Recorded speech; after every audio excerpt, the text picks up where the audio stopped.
Welcome back to the garage. This is episode 5 of our Intro to Crypto series. Before we move forward, let's do a quick reset on where we are, because everything we've covered so far leads directly into today. In episode 1, we talked about Bitcoin, why it exists, why supply is limited. In episode 2, we covered exchanges, what they are, why KYC exists, and how money actually gets in and out.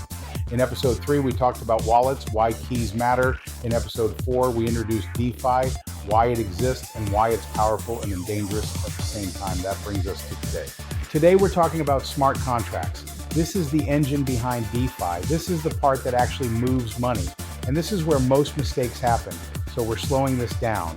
Quick note for the regulars in the garage. If you're watching this and thinking, hey, what's going on? Did the garage change formats? No, nothing changed.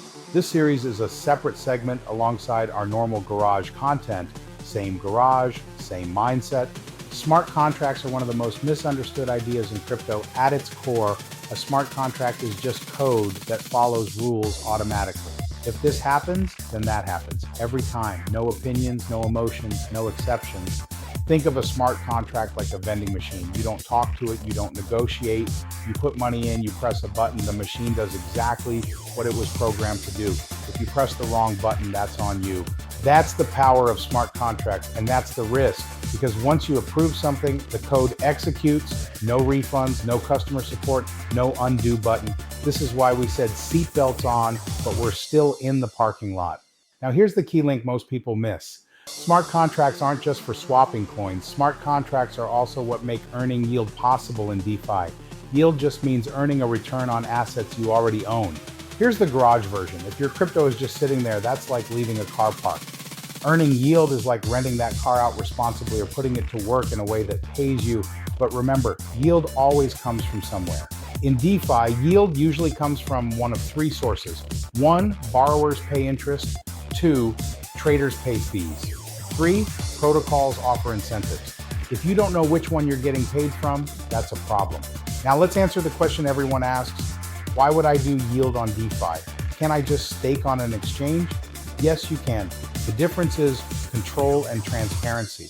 Exchange staking is simple, but you are outsourcing everything. That's like leaving your car at a managed garage with valet service. Easy, but the keys are not in your pocket. In DeFi, you keep more control. You connect your wallet. You choose the protocol. You approve the smart contract. That's like working in your own garage. More control, but more responsibility. And this is where people get wrecked, because in DeFi, your wallet approval is the key. If you approve the wrong thing, you can hand over more access than you realize. There are common ways to earn: lending, where you supply assets; liquidity, where you earn fees from trades; and staking, where you secure the network. Each one has different risks, and none of them are risk-free. So here's your beginner rule. Start small, understand where the yield comes from, don't chase the highest number. High yield is usually the market screaming higher risk. And remember, smart contracts execute exactly what you approve. Now here's where we set up the next episode, because once people understand yield, the next word they hear is farming, yield farming. It's basically the turbo version of yield. Sometimes it's legitimate, sometimes it's a trap. So next time, we're going to break farming down so clearly you can spot what's real and what's bait. If this series is helping you, hit like and follow. Our goal is simple: demystify crypto so people stop guessing and start understanding. Same garage, same rules, engines warm, seatbelts tight, let's keep going.